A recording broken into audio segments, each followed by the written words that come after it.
Hi everyone, this is Oluwasunmisola Okuwa, and I'm here to just talk about some things that has been on my mind for a while, and it's going to be involving my story and other people's stories. And the way I want to share it is in a different way. Um, I'm going to be off camera for a while I get used to this space. And I've been doing a lot of work privately with a therapist and everything, and I've just come to the realization that I need to speak out about things more. I've done a few interviews and I've spoken to a few people, and yes, it's gotten a few attention, but it hasn't gotten to the kind of place I wanted to get to. I haven't been able to go deep down and really speak on certain issues and just certain factors, that. So bear with me for a while I get used to this. But I really just want to open up a bit more on a personal basis than I've been before. I just want it to be a thing where if you ever need this video, you can just come there and just play it back and just know that there's somebody there that has also experienced it. Because that's really what matters right now, is the fact that you know that you're not alone in it, and you know that you're not the only person that's ever been through that, no matter at what age you have and whatever happened. And that's just the topic, just me telling you about my story, my experience as a child, what I felt as a child going through this. Because Nigeria is just a country where usually they care about what happens to you in terms of like how you got to the situation, what you were wearing and things like that. And to me, those are secondary to the fact that somebody took advantage of you. So this episode is my story, is my personal experience of it. I'm not going to go into all details of each part, but I'm going to talk about a specific incident and how that kind of shaped me and my way of thinking about men, and how I like interact with them, and how I work so hard to make sure that I'm independent, because I don't depend on any man to do anything for me. I love my parents and they've been fundamental to everything that I have so far, and I'm thankful for you know my life in the way it's shaped out, even with everything that has happened. But when it comes to men, like, I don't even give anyone sort of another chance when things goes left.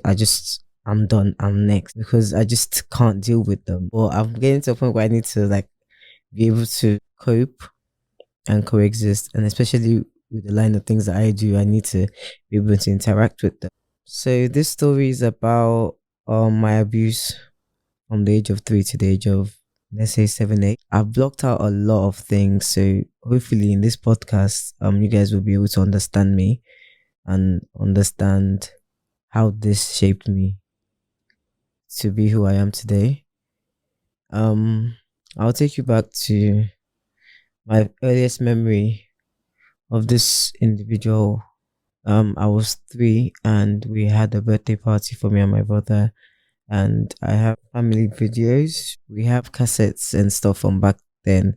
So whenever I watch it, I remember feeling some type of way whenever I saw this person, which kind of triggered me to remember some things that I had, suppressed in the back of my mind. And what I remember is there was a time in particular that my mom wasn't around. She had moved to the UK and we were going to join her, but we're still in the midst of it. And my dad needed someone to babysit us, so he would take us to his sister's house, which was like 10 minutes down the road walking. Even we could get there without anyone taking us by ourselves, even at that age. Like, it's that straightforward.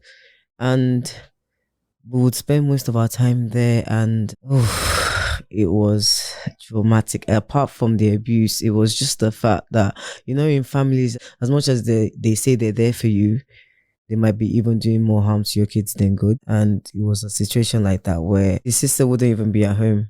She would leave us with her kids. So the person that was meant to babysit us wasn't babysitting us, it was her kids. And she had 3 boys and 1 girl. And her last boy, he was the person that I remember the most in this situation. Because I have a memory as well of somebody else. I just can't figure out who else was involved. Or that's a story for another day. But in particular, there's this one person, I can't forget his face. I feel like he stole everything from me. I can't explain, even thinking about it now. Like, I've gotten so far, but that memory is, I can't explain it. It's sad. Um, and I've worked so hard to do a lot for myself. So feeling like this now, it's very funny to me because I never thought I would do this and feel like this. I've been through so much. This memory shouldn't do this, but this is just part of the reaction you can get. No matter how much you tell other people that it's okay, when it's time for you to speak about it, it just takes you somewhere. Like, I feel like I'm a child again. I just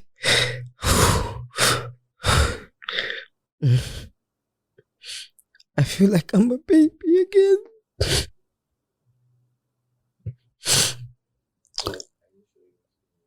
No, I need to say it. I'm tired of being strong without letting people understand what you actually go through. So I'm just gonna say, I can remember that his mom was never at home, so he was left normally to look after us, and they would never feed us. We're always hungry, and my parents did the best that they could, but my dad wasn't at home. My mom was abroad, and she used to send, money and stuff, and the neighbors would look after us. I remember this particular family, they're Muslim, and they would take us in and feed us, and the kids were like our friends in that house.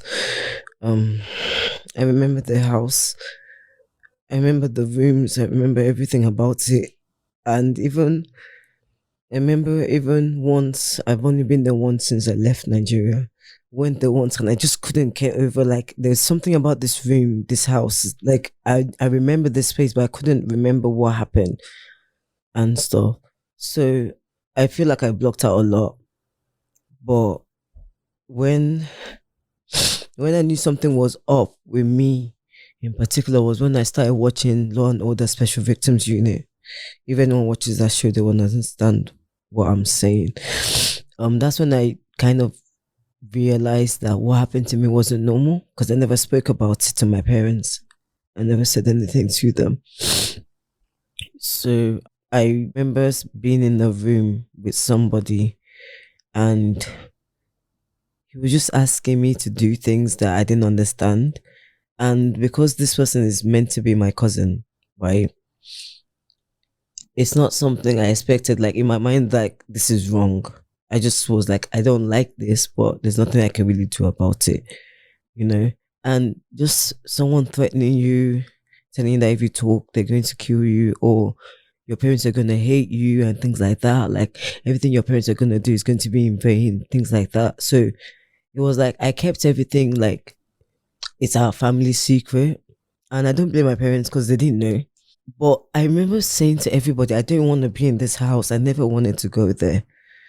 But they took it as I didn't like them. Because apparently when I was younger, when I don't like people, like, I make it very known. So to them, my parents just thought it was just one of them situations again. But I just said I didn't like this home. I didn't like this family and stuff like that. I just couldn't say why. But growing up in the UK and seeing how abuse is looked at and how they take it seriously, it kind of encouraged me to be able to speak about it. And being able to do this, I don't think if I grew up in Nigeria, I would have the confidence to do this. In all honesty, it takes a lot to be able to come out. And I always say this, I commend every woman out there that comes out and actually talks about their story, because it just takes you to a different place. And it's something that you can't get over it. You can get married, you can have children. It's still at the back of your mind, no matter how far back you push it. Something can trigger you one day.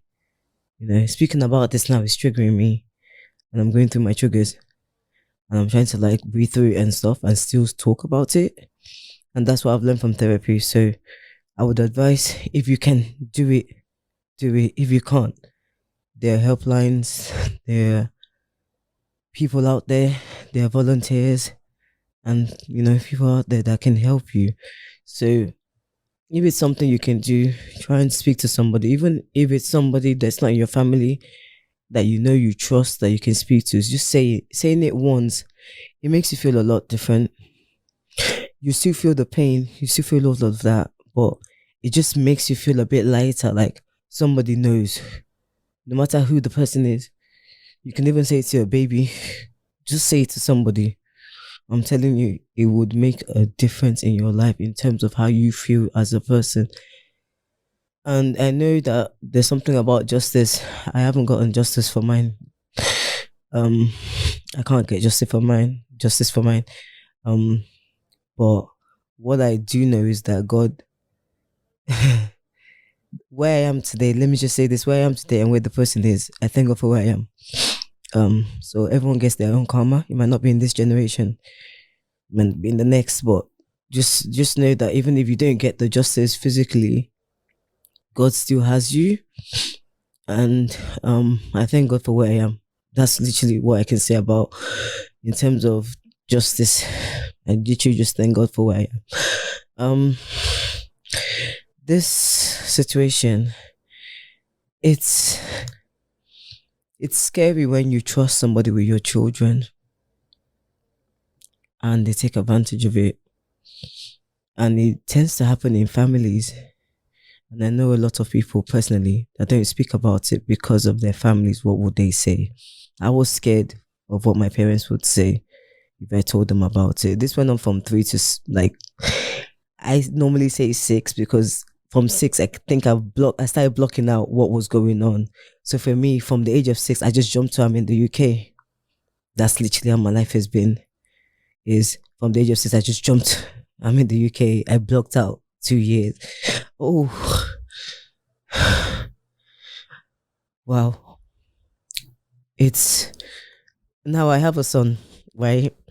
And living with him, with anyone, is very, very hard for me. I really have to trust you to leave my child with you. So I understand what it feels like when parents say they don't want to leave their kids with people. But in my situation, my parents didn't really have a choice. So I can't fault them. I've never faulted them, because everything they have done is for the betterment of me and my siblings. And I thank them for that. So it's not their fault. It's not my fault. I've learned that. I used to blame myself a lot, because people will blame you. And then the craziest thing is, this year, I finally had the courage to confront the person's parents. And I had 2 separate, the way they received it was different, right? The dad was upset. He was angry. That was when I found out that apparently the neighbors had been telling him that his wife never took care of us, that they had to feed us, that she never fed us. And I didn't know that other people knew that that's how much it was. So when I told him, he was so upset. He said, why didn't we tell him then that he knows what he would have done? And I'm like, it's not even about that. It's just the fact that I didn't want to ruin the family, because it would end up being this person's child said this. It's no longer about what the person did to you. No one remembers that. No one remembers that I was 3 when I started remembering. I don't even know if this person had been doing things before that, but that's when I could remember. Unless I really go deep in with the therapist, maybe I can, maybe uncover things, but I don't know. But from when I was 3, that video, I can't get rid of that video, and him just being behind me, and just my irritation in the video. I could feel what I could see in the video. I could feel it, and it was really painful to watch it. And I've been trying to maybe if I watch it again now, maybe I can see more, and I can maybe understand. Maybe it will trigger more memories for me to remember. But this guy, it's the fact that even after those years when I moved to the UK, this guy still had the audacity to add me on BBM then, when BlackBerry was a thing. And he would message me that I should send him pictures of what I was wearing and things. And I think that's what triggered me to finally talk about it. Because at that point, I'm like 14. And one of my uncles was at home. He really saved me by asking those questions that day and just being there for me. Just made me realize that if someone was like that with me when I was younger, maybe I would have been able to talk about this earlier. So he was on the computer. I was sitting there and I started like getting irritated and like, stuff like that. So he was not like, what's wrong? And I'm like, oh, this person said this and this and that. And he's like, who's this person? And I'm like, is this auntie's child? And he's like, what? Do your parents know?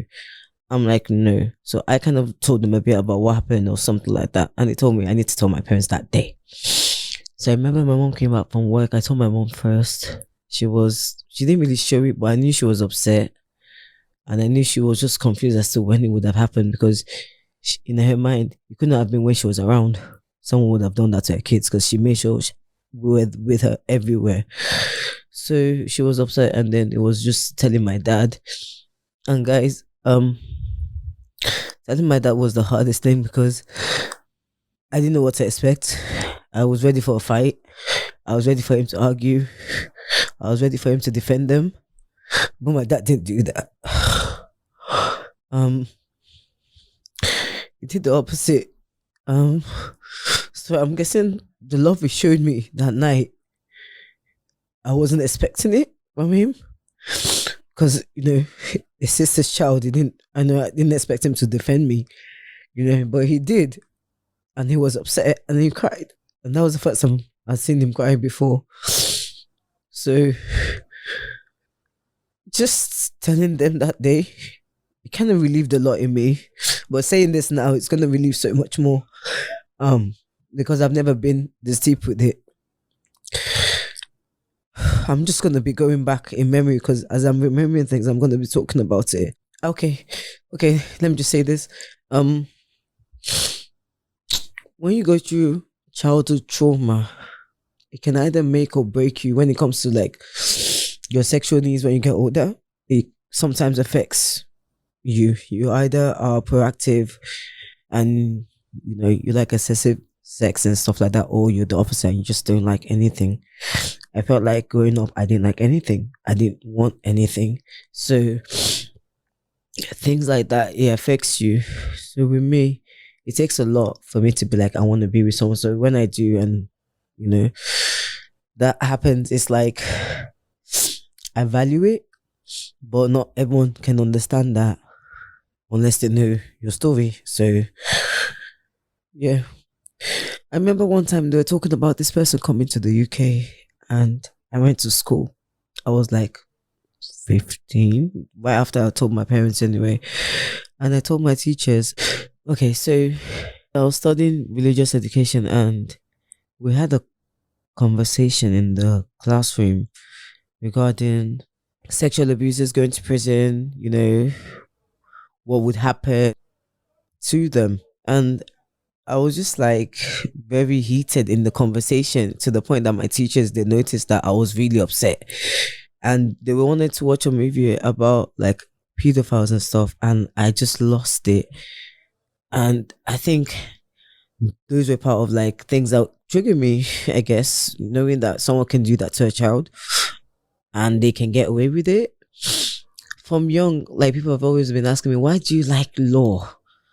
And when I grew up and I started speaking to a therapist, I realized that the reason I loved it so much was because it was my only avenue in my own head of how I can get my revenge for all the women and children that have been abused, is by taking these people to court, no matter who they are. Just knowing that you can take someone to court and show your evidences, and everyone has to just use those to decide what is right or wrong, is better than letting the family or the friends decide what should really happen. Because at the end of the day, the man, especially in Nigeria, I don't know any other country, he tends to favor the man, or he used to favor men more, even when they've abused people.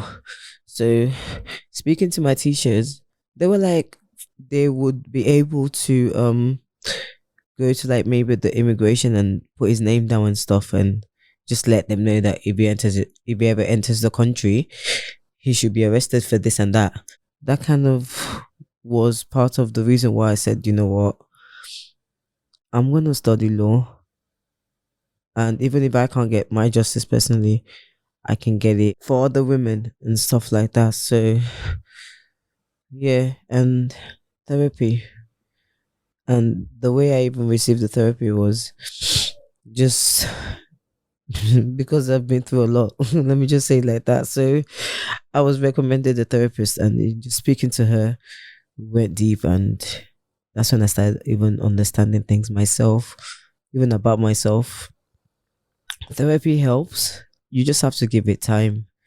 Everybody's time is different. Yours could be the first session, you go in there and you're able to get something. Some people, it's after the 10th one, that's when they can get something. So I wouldn't give up on therapy.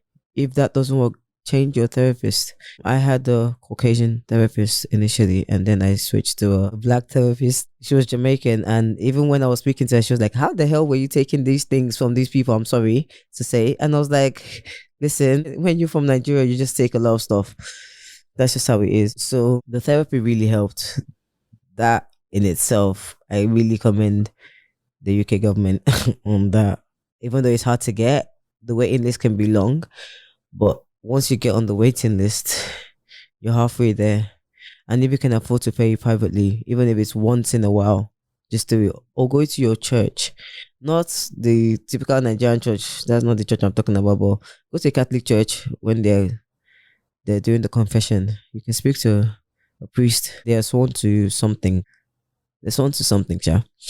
So they can't disclose what you've told them. So there's that. So in the UK, I know Women's Aid. They're an organization that deal with different types of abuse, domestic, everything. I think you can call 111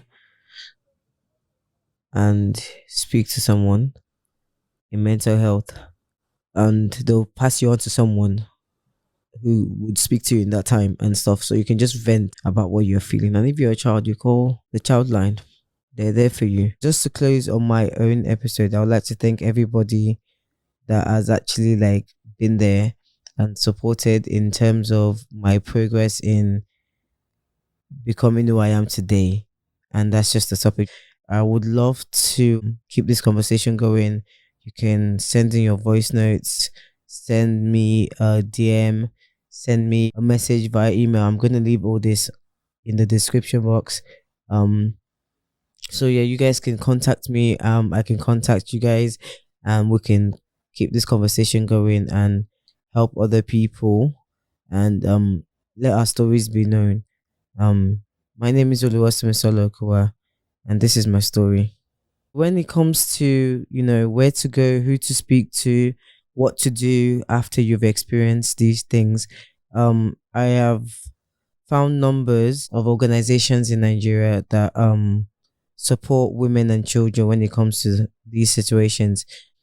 The Women at Risk International Foundation helpline, their number is 080-921-00009. That's 080-921-00009. And you can also speak to someone at Violations of Women and Girls hotline on 080 072 732255. That's 080 072 732255. In Lagos State, there's the Mirabel Center, Lagos State University Teaching Hospital, Lasut, and their number is 081 55 77 0000. That's 081 55 77 0000. Or you can contact them on 070 134 69.